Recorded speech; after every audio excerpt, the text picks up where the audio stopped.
small business entrepreneurs are small businesses because they don't value their time. Right. And they usually try to spend time to save money. The problem is you're supposed to spend money to save time. If you do it right, the cool part is in 4 hires, you actually have a business you can be free from. When does it actually happen though? You know, my philosophy is that you have to act like your hour's worth more today than it actually is so that it forces you to clean up your calendar. For example. What's going on, Wealth Builders? Today we are at WealthCon. I've got one of the speakers. This man has been on the podcast before, and he has exited 3 9-figure businesses, wrote a best-selling book called Buy Back Your Time. I've got Dan Martell. What's up? Do you know what I love about this right now, Ryan? What? You got Starbucks and I got Tim Hortons. Well, you are Canadian. I know. Like, it's just kind of beautiful. We got the countries representing the coffee cups, but it's an honor to be here, man. And what a freaking event, dude. Every time I come, this is the second time you've invited me.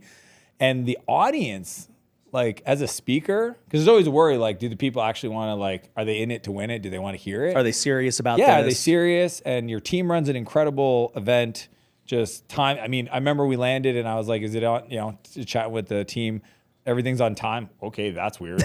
Like, you're not 30 minutes delayed. I was like, so it was awesome. Great energy. And then afterwards, the book signing was just beautiful. You had a lot of people. They're loving it, dude. So good. Thank you. Thank you again. No, and I appreciate you. And it's funny. I told this story after you spoke, but I'm like, the first time Dan tried to come on the podcast, I blew him off multiple times. Yeah, I had like 3 or 4 friends like, I know, Ryan, I'll introduce you. Yeah. I was like, whatever. Yeah. And then he was like, yeah, he hasn't really replied. Yeah. Well, okay. So I get texts all the time about people because, Vegas always has people coming in and out, right? Always. And so literally, I don't even really plan out my podcast because people are just always reaching out to me.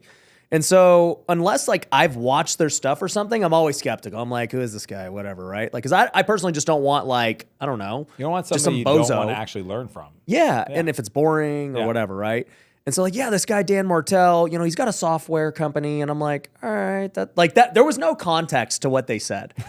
Literally, he's like, dude, you should meet Dan. He's like he's a software guy. And I'm like, that sounds sick. Yeah. Oh yeah, sign me up. Sign me up. What are we going to talk about? So then after a couple of guys, then Pete Vargas reaches out and he's like, bro, Ryan, you're an idiot. Like, you need to have Dan. So I'm like, okay.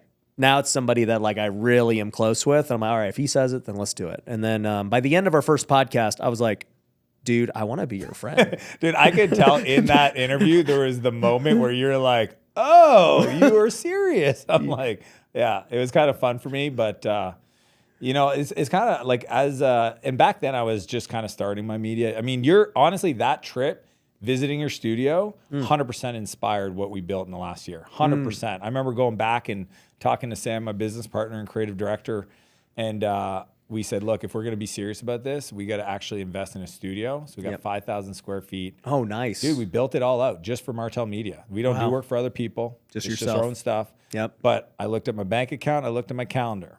And I said, if this is important to me, I got to invest in it. I love it, man. Well, I'm happy to play a little role, and I've just appreciated your friendship over the years. And I just want people to know, over the last year of knowing you, I've gotten just texts from you like, bro, love the episode you did with so-and-so. Like, bro, this came up on my feed, man. Just grateful for your friendship. And anytime I've ever asked for something, I'm like, hey, bro, I got these software guys that need some help. Can you hop on a call with us? You're like, done. Hey, dude, I got WealthCon coming up. They actually came to our event. Like, here's my thing. I think some people, unfortunately, in the world, I wouldn't even say in our industry or anything, because I've been in tech for 25 years. So even Silicon Valley, it happens. There's a lot of transactional people. Yeah. Like, I don't pour into relationships unless I feel like I'm going to be friends with you forever. It's that simple. And I do think there are people that come into your life for, I think I heard it was called a reason, a season, or a lifetime. Right. And that's fine. Those people that teach us stuff, right? Those are the reasons. And then the seasons are like high school, afterwards, a business. Yeah. But like when I meet somebody like yourself, I'm like, this is a guy's stock I would buy. And I actually don't invest in a lot. Like, I create the space. It's like funny because I wrote the book, I Buy Back Your Time. And people don't realize, like, even in the DMs on Instagram, they're like, is this really Dan? And I send them a voice message or something. They're like, how are you doing this? I'm like, well, I bought back my time so I can reply to people's messages because that's actually what I want to do with my time. Right. So I'm glad I've been able to help a little bit. Yeah, no, you've been an extreme help, and just watching your growth the last year. Thanks, man. If you would have hit me up this year, I would have looked it up and I'd be like, oh, this guy is cool. Easy. Yeah, let's this do year, it. no problem. Last year, who is this guy? But to go, that's the point, right? In the went last pro. year, to see like what you've done is crazy. Yeah. Not only that, you've gotten jacked. Yeah. Dude, bicep veins or nothing. My new rule is bicep veins are the McLaren of your fitness. You know, like people are like, oh, I don't know if this guy seriously rolls up in a sports car, and you're like, okay, you must be successful. Yeah. That's my new rule. Yeah.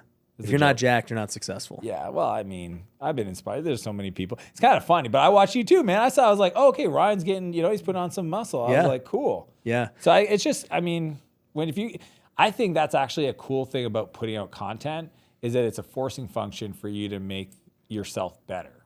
If you're not a psycho, like there are some people out there who are psychopaths and they don't care and they just say stuff and they don't follow anything they say.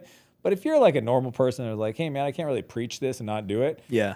You can't tell somebody to like take care of your health and then you're like, I'm not really doing it 100%. Yeah. You know what? Didn't you have a reel recently talk about how you ate Egg McMuffins? Yep, sausage McMuffins every day. Sausage McMuffins. So I ate Burger King every day, sometimes 2 Whoppers at lunch. And so that didn't work for me the way you said it.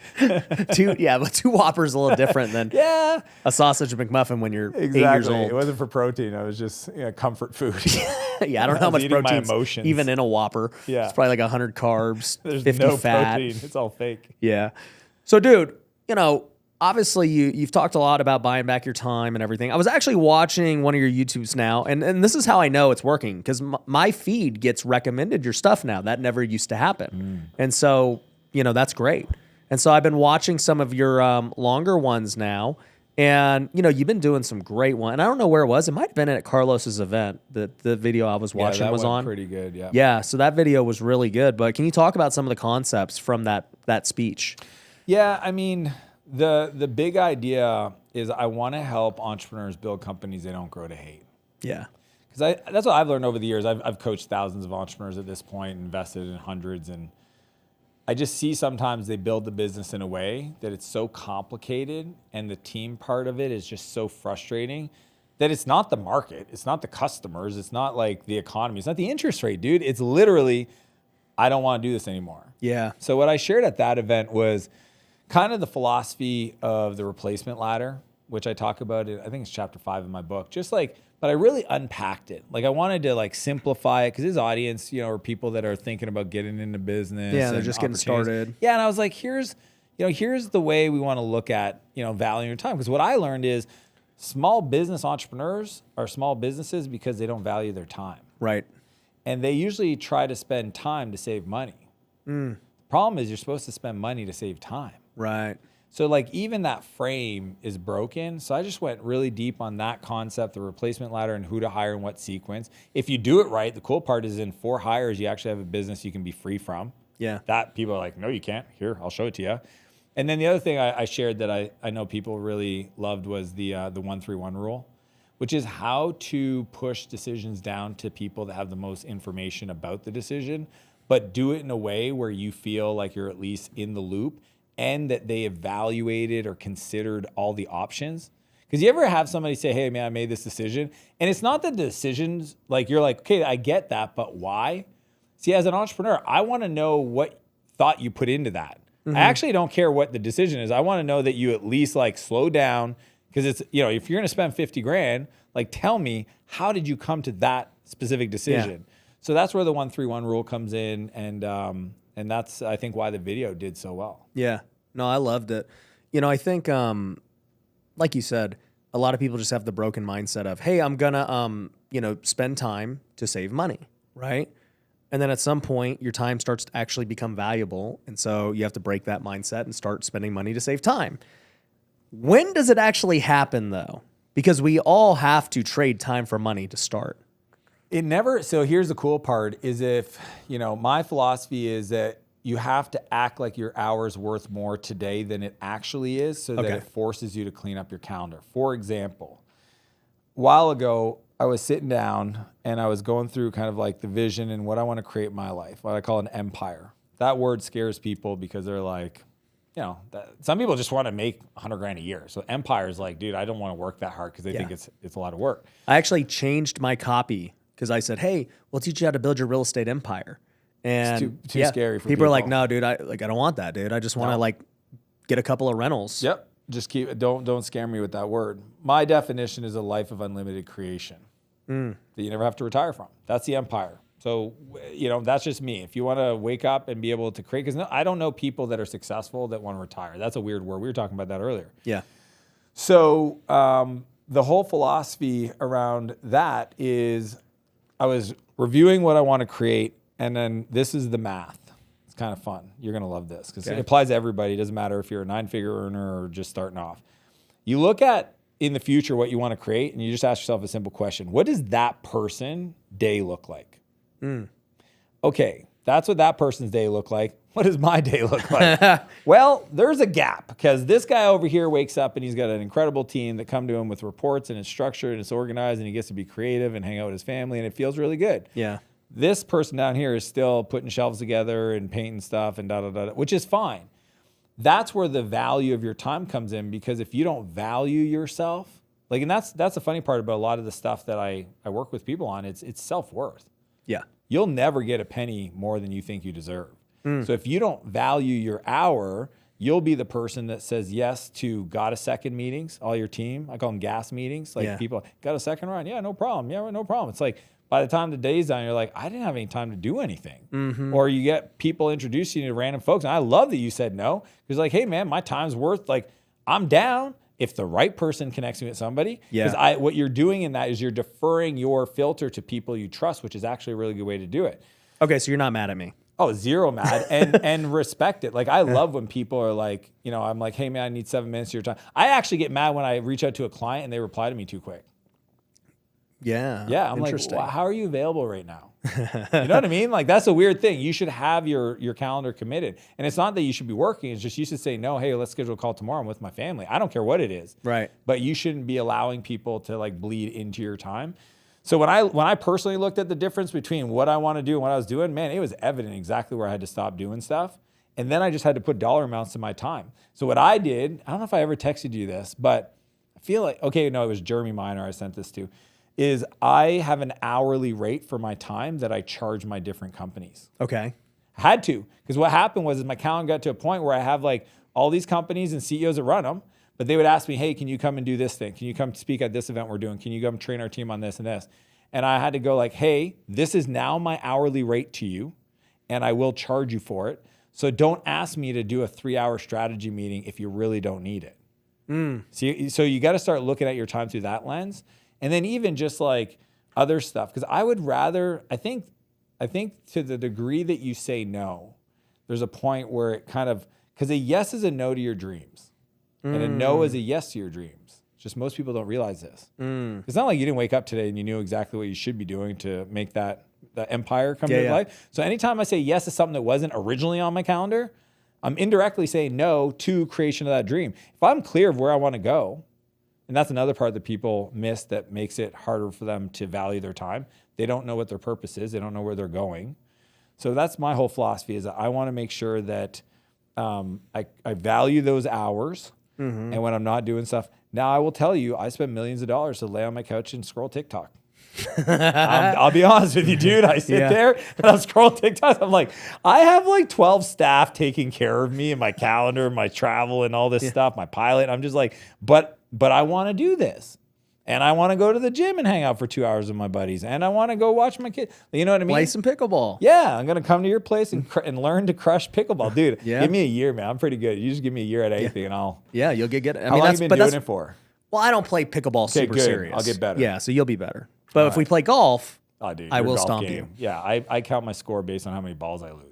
And I usually need about 16. So. All right, I shot a 16 today. Yeah, so I'm down to 4 lost balls. Yeah, but that's that to me, that big idea of saying, what does my day look like at scale, or at Empire? Where am I at today? That's the gap I got to keep trying to fill. Oh, and this is the big idea. I think this is the point I wanted to make. I realize the only thing I have to do is become more valuable. So the only way I can become more valuable is to solve big problems. The only way to solve big problems, I have to build relationships with people who know how to solve those, because I could never learn the information fast enough to ever be that valuable at the scale I want to build. Yeah. So then all I'm doing now is investing in relationships. Dude, I can't agree with you more. last week I had Russell Brunson in my office. Yeah. And he reached out to me. He's like, hey, I want to see what you're doing on the content side, and I want to, see the office and stuff. And dude, put in a good word for me.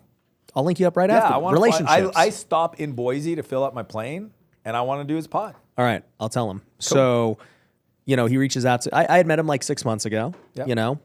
Built a little friendship. And we'll bring Sam and teach all our content stuff. Exactly. Yeah. And he reaches back out to me, and he's like, bro, I want to just come hang out. I'm gonna do a podcast. And he's like, whatever time you have for me, let's do it. Brilliant. And I'm like, dude, how much time do you have? Yeah, you're like, Russell Brunson. Yeah, he's like the OG. Yeah, I'm like, you tell me. He's like, I'll be there all day. I'm like, all right, well then it's gonna be all day. So he came at like 9. We filmed till like 11. Tell me you talked about funnels. Oh, dude, we talked from 11 to 5. Yeah, about funnels. It's a great day. And I was like, dude, what would it have cost to have this guy go do that? Oh, you could. Probably $5 million. Crazy. Yeah, for a day of his time. That's what people don't understand. If you actually like quantified it. Yeah. Well, because ClickFunnels is making over 9 figures a year. Yeah. Recurring. I actually coached Todd. So and then Dave. Unfortunately, he passed away. But I used to work with Todd, his CTO, on ClickFunnels, and so I could get an intro from Todd. I was just joking, but. That's what people don't understand is those people, like even like Mark Benioff from Salesforce, like when they show up to give you that kind of time, it's invaluable. It's crazy. No, like there's no dollar amount. And it's cool because what they're doing at that level is choosing who they invest in. Yes. And indirectly, they are buying stock in you because of that investment. Same thing with John Maxwell. And John invited me to go. Patrick Lencioni for a full day. Dude, that's bananas. Yeah. But dude, like this has been occurring to me over and over again. Keep going. Yeah, where I'm like, dude, I just got a full day with Russell Brunson for free. Yeah. He just did his first podcast in 3 years. Yep. With me. And I was in Patrick Lencioni's office 3 weeks before that, the whole day, with, the goat of business leadership. And Grant Cardone was in my office, literally DM me, hey, I'm in Vegas, dude, I want to come by. I'm like, what the heck is going on? This is crazy. And then I get to sit around with you and just hang out. Do you think it's obviously the content, or it's got to be more? Well, and that's why I was just thinking about what you were saying was, hey, if I'm going to invest in relationships, I have to become more valuable. Yeah. And so I've thought about what makes a person valuable. And I've always said there's 3 ways you can like provide value to somebody. One is you just straight up pay them. Yeah. They're like, okay, like what is the cost for your time? Let's pay. The second is you can provide them a skill that they don't have. So in the case of Russell, he's like, hey, dude, I actually really want to learn what you're doing. I like it. I'm going to come by and learn the skill. Yeah. And like basically what you had said last year, like, hey, I came by, I learned, I got inspired, and it pushed me to a new level. Yeah. And then the third would be like attention or, relationships like that you can provide. Like a platform. Stage. Yeah, like the stage, the podcast, whatever. Yeah. And so, for him, it's like, all right, cool, I'll come on the podcast and it's going to be great for me and to come out of like this season and now like push ClickFunnels more and tell people about what we're doing. And then, like whatever, right? So it's like, if I can be more valuable and create all these new things that attract people, then I'm just going to make more relationships. Dude, you get me excited about just even doubling down further on the content game. Oh, bro, it's so valuable. Think about like Joe Rogan could basically be friends with nobody. anyone. There's nobody. Who was it recently? Cat Williams, you know that comedian? Yeah. So he broke his the golf internet. game is so funny. I've never seen it. Is it bad? Well, dude, just like his Just things the he shit says talking is so or whatever. funny. It's just funny. Anyways, but yeah, Cat Williams said on this crazy interview, it's like, Joe Rogan don't want me on his show. And Joe like literally said, tweet at him, dude, I want you on my show. They were on the show together. Yeah. I just love that stuff. I do want to say I don't know I know there was a little kerfuffle on the internet. On your end. Yeah. I don't know if you've talked much about it. Yeah. I personally wanted to ask about it because just like if that ever happens to me, Yeah. what we were thinking behind it. But to double click on to pay for people for stuff, my go-to move, and people may not know this, is I message people all the time and say, what would an hour of your time cost? Yeah. And I pay it all the time. Yeah. Speed. Like I literally probably, if you ask my assistant, Ann, I probably got one a week and what's funny is sometimes they don't even look me up. Yeah. So I'm talking like a PhD in this, like if I'm doing an AI thing or like I have an interesting like concept where I just want to talk to somebody. Like I love getting on a phone with a person that spent 36 years studying a topic and reverse engineering it. Honestly, now that I say it out loud, maybe I should record it for content because it is pretty awesome. But And that's, now that I say that out loud, that's what you do on your pod, which is awesome. Yep. But I think some people just are not valuing their time as much and should actually think about that strategy. And I'll tell you the other thing, because recently I reached out to this guy, Derek Grant, who's awesome. It's DG Mindset on Instagram. Yeah. About 500,000 followers. One of the top, like when he was speaking about mindset, I was like, dude, you and I, we share the same values. And I reached out to him and I said, hey man, what's an hour of your time cost, blah, blah, blah. And the guy probably charges 10, 15 grand. And he goes, what do you want to talk about? And I sent him my list of questions. He goes, I want to have that conversation. And then we talked. Yeah. Didn't cost me anything. Yep. Now I got a new friend. Mm-hmm. So I just think like even reaching out and leading with the offer it helps get the door. Because some people don't have the skill or they don't have the platform. Yeah, exactly. Right. Yeah. But it just fast tracks things. That was the first thing I said. You could just pay money. And that's why I'm saying that. I actually do that even today. Yeah. Even with my brand, sometimes I don't want it to be about favors either. Yeah. You don't want to owe something. I just want to pay it. I just want to learn the thing and I'll move on quick. If I do 3 of those in a row in a morning, that's a good morning used. So let's talk about this internet kerfuffle. Like, how, like, because that's a challenge when you do anything, you build a big platform, is you're gonna have people that are gonna come for you. Mm-hmm. How did you? I don't know if you want to set it up for people or whatever. I'm assuming they know since it's your audience. Yeah. But like personally, because I reached out to you right away because I felt I hate seeing that with people I know that actually go out of their way to do the right thing for their customers. Yeah. How did you resolve that in your head? How did you deal with it? Yeah. How'd your team take it? Well, I think as you get bigger, you're going to just get people that, are always hating no matter what. Even if you do nothing. No, it's just audience. Yeah. So I mean, The Rock and Oprah gave $10 million to a relief fund and then people still didn't like it. Yeah. That's just life, right? Yeah.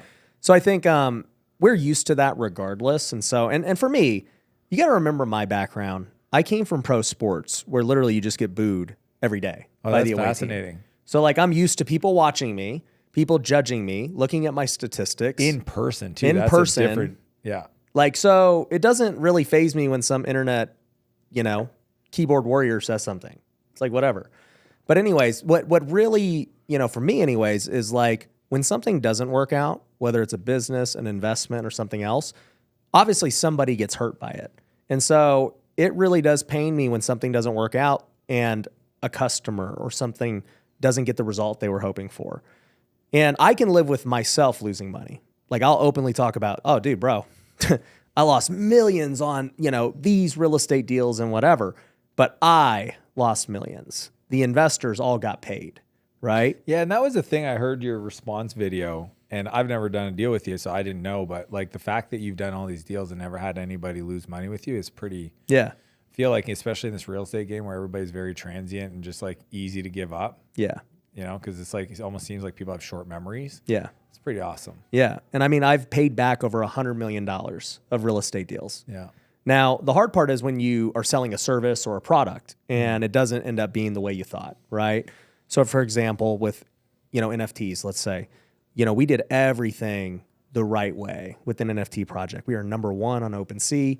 We delivered tons of value. People got to go to... Dude, you were pumped about that. I know. remember talking about it and all the different things they were doing. You bring them on trips on to Cabo. Yeah, and all that we stuff. went to Cabo. They did 6 wealth cons. Yeah. We did meetings. We Dude, had more all than these anybody, things. dude. It was crazy. literally, we did more than anybody in any NFT project. But guess what?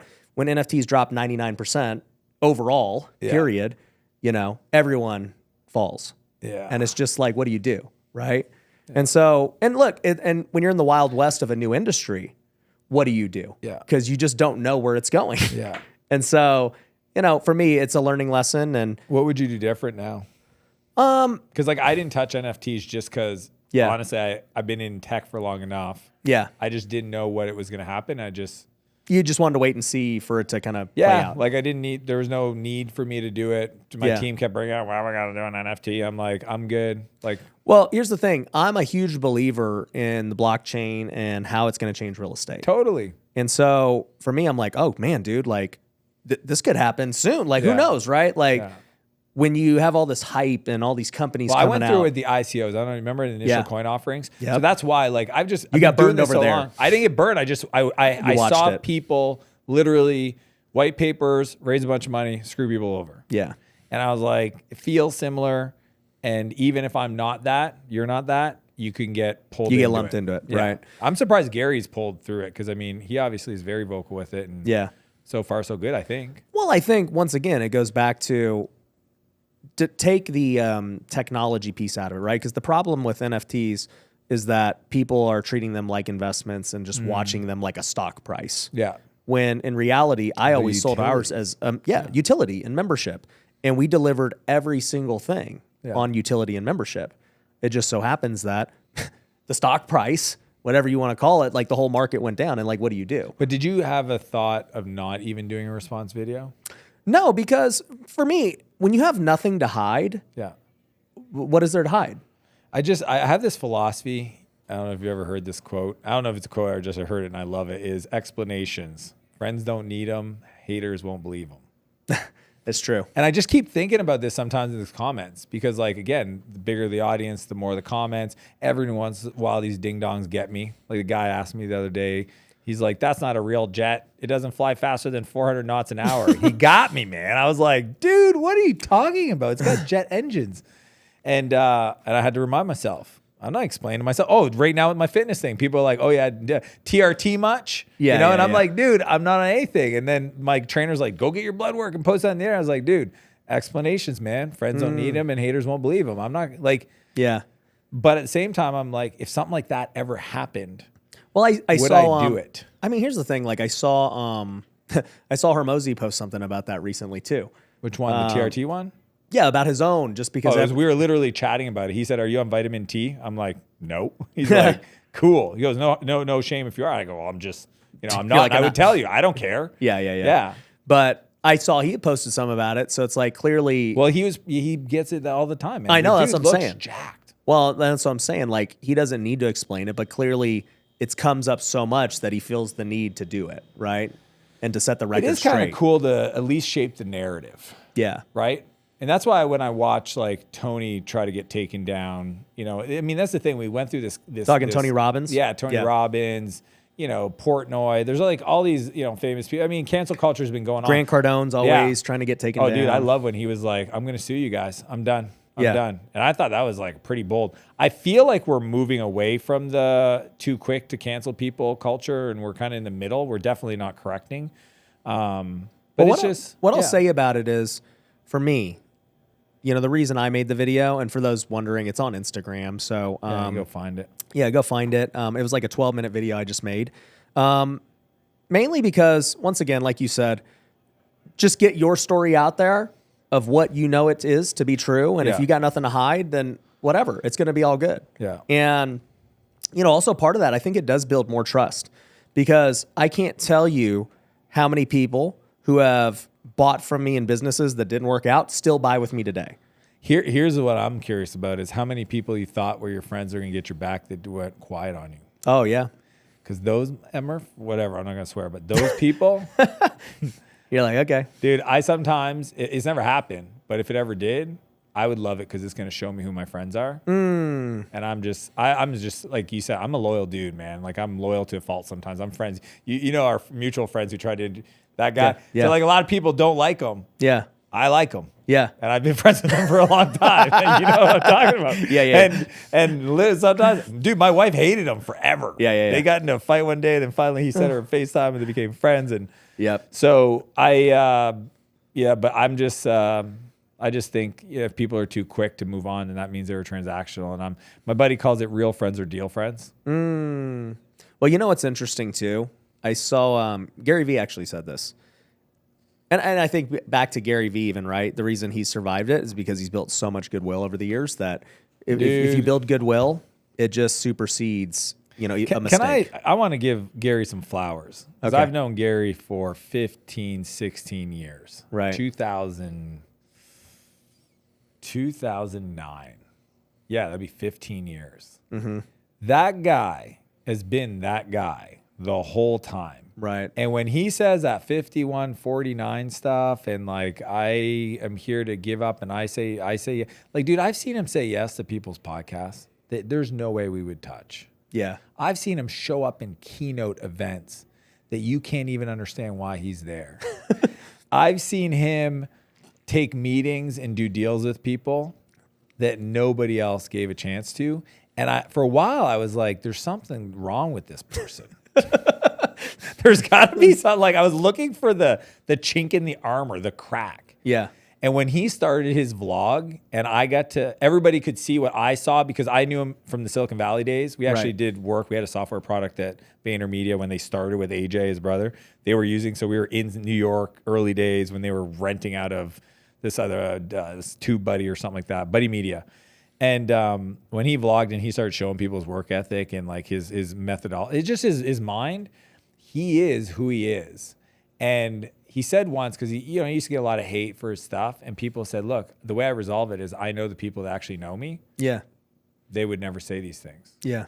And he's like, as long as my friends who really know me, I'm good with them, I can deal with the hate. Yeah. And I've always thought about that. As long as my friends that truly know me would stick up for me or would communicate a different perspective, and they would, hey man, haters are gonna hate. I call them hallucinators. I don't call them haters.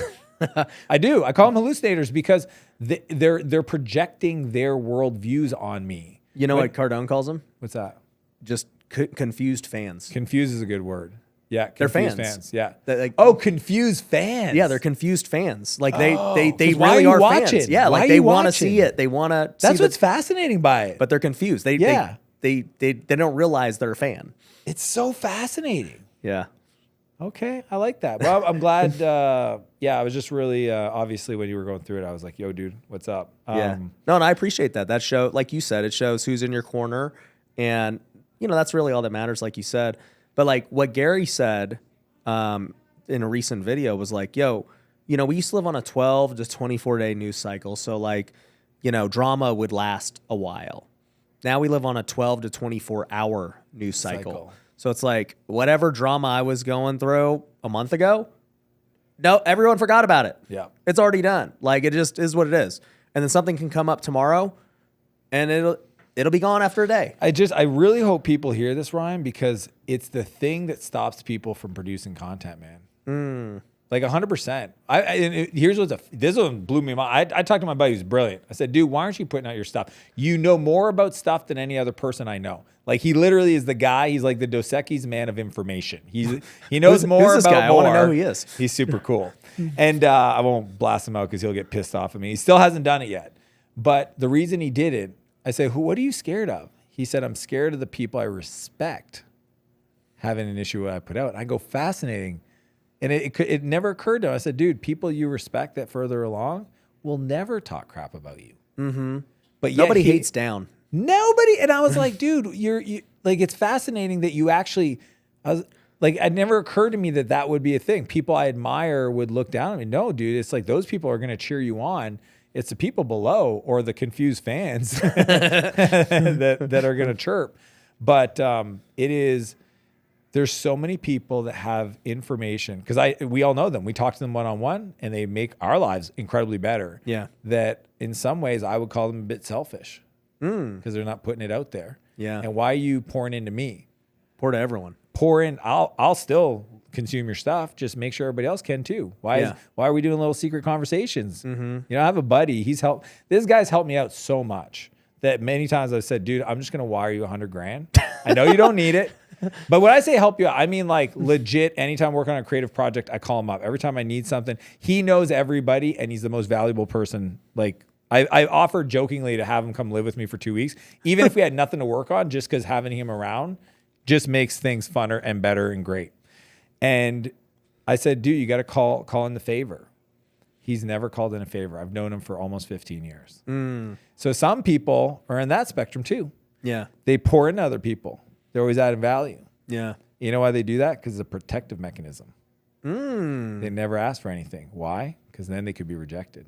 Wow. Dude, I think those people, you're not letting the people you're helping help you, and it's a one-way road, and it actually is frustrating to me. I'm like, I want to do something for you. But it's just like, dude, and I think somebody wrote a book about this, like let people, you have to, if you don't allow people to help you, it's like, I think the first conversation we had, I asked you about the media stuff, super helpful. Then you're like, hey, I got a software thing, no problem. Yeah. And then it just kept going back and forth. If it's one-sided, it actually doesn't feel good, even if the person wants to do it. So if you're listening and you're a giver, cool. You actually have to ask once in a while. And cool part, both of you will win. Yeah. You'll win and you'll actually make the other person feel better, and it deepens the relationship. No, I love that. No, and it's true, right? The best relationships you have are, where I guess you're being equally yoked, right? Dude, everybody's win-win. Yeah. Right? It's like you want to be around people, you're hype man. Yeah. Right? They teach you. That's why I love being around people who are on growth journey, because they're out there growing. I'm growing. And we get together. It's like, what'd you learn? I learned this. Oh, that's awesome. Blah, blah, blah, blah. And then we go back, we keep doing it. And the human growth hormone journey. let's go. Human growth hormone. I am still natural. I always joke. Tease it. We even say we should go fake enhanced. Just like whatever. You're a fake. Yeah, natty, I'm fake taking natty. everything. Ask me. Liver King's got nothing on me. Hey, I like old Liver King. He's been on the pod too. Dude, it was interesting watching his rise. Do you think it's because he grew too quick? Well, I think, okay, so here's once again, like the problem of why he got the backlash he got, because it was like a lie, and he was just blatantly lying about everything. That's fair. But it's almost like in his mind. Why do you think people didn't like him, Ryan? Well, he lied. But it was interesting because, again, I'm on TikTok a lot. I spend millions of dollars scroll TikTok. So I've got people's reaction videos. And the argument, I think, in his mind, because I always you want to protect young kids and all that stuff. Yeah, and if you think, like, what Patrick, have you ever spent time with Patrick Bet David? Yeah. PBD? Yep. He's very good at looking at both sides. Man, if he has a skill that I'm just absolutely admiring, is that he literally, I know what he believes, but he's willing to like entertain steel man things. Yeah. And I remember I went through the lens of Liver King thinking like, what would need to be true for me to believe that's okay? Yeah. And I heard what he said, but then the other part that I thought is maybe he thought because I'm more of a character, that I'm playing a part. Yeah. That I'm not really lying because I'm playing a character. Yeah. I don't know. It's kind of interesting. I 'Cause always he definitely like went all in on this Liver King. Yeah, and I said this the whole time. I'm like, he is a WWE character. Yeah, it just happens to be on social media. Yeah, and like he'd be perfect for the WWE, number one. That is brilliant. Yeah. I'm surprised they haven't called him. Bro, he should totally be. But number Him two, and Logan Paul, that'd break the internet. Oh, yeah. But it's just like, yeah, I get the point of view too, of like, man, dude, you don't want everyone else doing this stuff, like young kids and whatever else. And so, it's a rock and a hard place. But, maybe it's just like, no comment. Don't just, I don't know. Dude, The Rock, that's what he does. Yeah. I mean, obviously The Rock's on everything. Literally. No, well, his response is, to look like this takes a lot of hard work and effort and consistency over many. Like, he literally never has answered the question. It's Yeah, I mean, awesome. it's a lot of work. Who's your media trainer? That's amazing. Yep. Yeah. Yeah, don't ask him anything about that. But he'll answer. You just got a great way to answer stuff. Yeah. Yeah. Hey, I got a question. So selfish question. I want you to deposit into me. So that's so wrong, dude. That's so wrong. So that way, I'll give you something later. Okay. Let's not. What do you got? So, I was with Russell last week, and we were working on, my $97 monthly recurring offer, right? And he had so much wisdom and advice on the funnels and everything. And I mean, that's the world you come from, right? You're SaaS, Software, yeah. And so everything is recurring, and that's how you build the enterprise value. And I'm not necessarily trying to build the value to sell like education, because it may not even be sellable, right? But, I'm just trying to figure out, man, how do you acquire customers and limit your churn and, all those things? Well, a few things. One, I think you should always build a business so you could sell it, because it's a great company to run. Right. So I think the frame for a lot of people that are in the content coaching space. Yeah. So SaaS Academy, I own the company. I don't run the company. It's incredibly profitable. It grows. Dan doesn't coach in it. Most people don't realize that. I do not do any coaching. I'm not involved in the business. I don't even go to the events anymore. It's crazy. Yeah. I remember the first time I wasn't there for the event. Oh, no. I did a 45-minute keynote, but I was literally staying down the road. And then the team was, one of my speaking buddies was like, where are you? And I'm like, oh, I'm doing this media thing. He's like, you're not even at your own event? I'm like, I wrote a book about this stuff. That business today is probably, we have people inbound all the time, 60 million valuation. Because, it's just like Gym Launch, right? With Alex and the Hormozis. Like, when you build a business that doesn't need you to run, you can still be the character. You can be the face of it. And I just think a lot of people don't even know it's a reality. So I just want anybody listening, if you have a coaching company, you should 100% have a desire to make it run without you. You can still be the face. You can be called the talent. You can have your image and likeness used, but you can build it in a way where it becomes valuable. And then that way it's actually, because I think that's the real play, is build enterprise value. Yeah. In regards to like, how do you increase that? And that business is a perfect example, is you got to work on retention. You know, at the end of the day, there's nothing that'll grow the revenue faster than reducing churn, reducing cancellations, increasing the amount of time people stay in your world.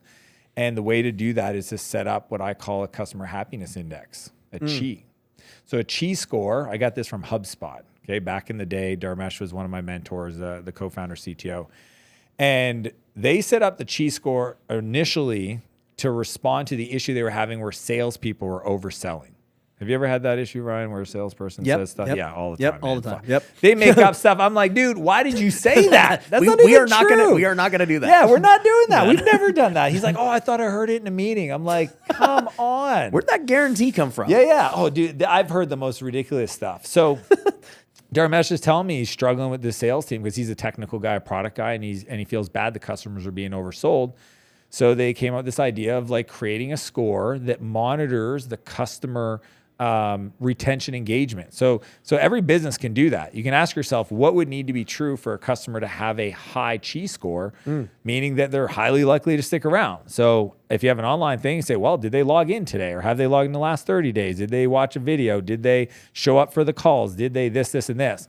So what he did, though, that was brilliant is not only create what's now called a customer happiness index, or not a customer happiness, a health score. So in SaaS, in software as a service, it's called a health score now. This was 10 years ago before it even had a name. Okay, that's how new this customer success concept is. Okay. What he did is he took the CHI score, or today we'd call it a health score, and he tied it to the salesperson's comp. So your deals had to have an average CHI score as an average to get your next level bonus and your comp. Solve the problem like that overnight, because people stopped overselling because then the customer was disappointed and they didn't stay, and then their bonus got affected. Because not necessarily somebody would cancel, because if they sold them a 3-year contract, obviously they're not going to cancel. But if they're not using the product or they're unhappy, then that means you oversold it. Or even you could put customer support tickets. Like if a customer emails us 27 times in 2 weeks, that CHI score goes down. So stop confusing them, right? Like, or get on the phone with them to make sure the customer support team doesn't have to get those 27 emails, and help them because you know their situation. You sold them the product, serve the account. So I think that's the big idea, that what we do every day in all my companies is the customer success manager, CSM, the head of customer success, gets an email, and it's literally all the customers. We go yellow first because we think it's easier to go from yellow to red or green than to go from red to yellow. Right. So a lot of people make when somebody's pissed, it's like somebody pissed. Some people are never gonna win, dude. Yeah. You know this, man. Like I can't guarantee anything. Yep. You gonna guarantee me you're gonna show up and do what you told me you're gonna do every day? No, you're not. Yeah. It's like if I'm a fitness trainer, and you're like, I want to guarantee I'm gonna put on 10 pounds of muscle. Are you gonna guarantee to me that you're always gonna go to failure? Are you gonna guarantee that you're never gonna put something in your mouth that it wasn't on the meal plan? Yeah. Is if you're not gonna give me those guarantees, I can't guarantee nothing. So my philosophy is we skip the reds initially, work on yellow to green and green to purple. Green to purple are your referenceable customers. Those are your super fans. So if I can go yellow to green and then green to purple, the purple ones refer. Yeah. That's actually how you amplify the business. Okay. It's called viral word of mouth. If you get a customer and you get them to be purple, they will tell 3 or 4 other customers. So I'd rather focus on yellow to green, green to purple, and then come back to red if I have more time in my day. And that's how we divvy it up. And but most of us are probably always working on the reds. Most people, it's the squeakiest wheel gets the grease, man. Yeah. And then you wonder why, people aren't getting, the thing's not growing on its own. Yeah. So these are like the nuances to scaling a company, especially if it has a subscription or membership component that a lot of people don't understand. They get wrong in the beginning.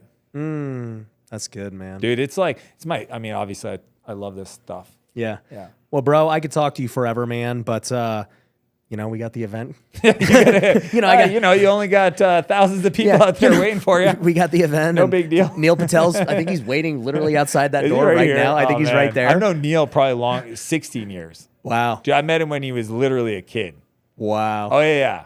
That's at a VC funny. party. It's awesome. You're like, you might become something one day. No. I was like, you were annoying and loud. Oh, really? Yeah. No, I'm gonna he bring knows that this. up. I've told him so many times. I'm gonna bring that up. All right.